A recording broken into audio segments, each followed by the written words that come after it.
কোটা সংস্কার ইস্যুতে দেশজুড়ে আন্দোলন, রাজপথে সাধারণ শিক্ষার্থীরা, উত্তাল দেশের সব শিক্ষা প্রতিষ্ঠান।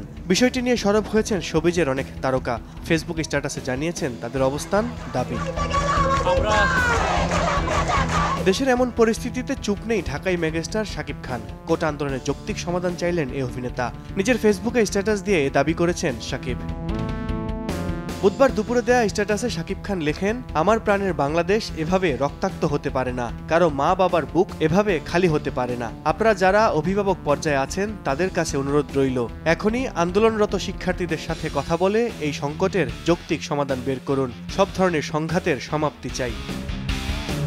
এর আগে বিষয়টি নিয়ে সরব হয়েছেন অভিনেতা সিয়াম আহমেদ, রনক হাসান, সালমান মুক্তাদির, নির্মাতা মুস্তফা সরার ফারুকী, রায়হান রাফি, আশফাক নিপুন, মিশুক মুনি, সঙ্গীতশিল্পী জিয়াউর রহমান, তাশরিফ খান সহ আরো অনেকে। অর্ধেক পাউডারে দ্বিগুণ উজ্জ্বলতা, নতুন রিন অ্যাডভান্সড অর্ধেক পাউডারে দ্বিগুণ উজ্জ্বলতা।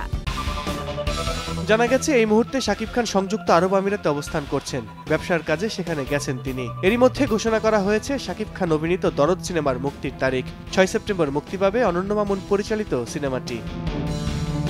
আল কাসির, সময় সংবাদ, ঢাকা।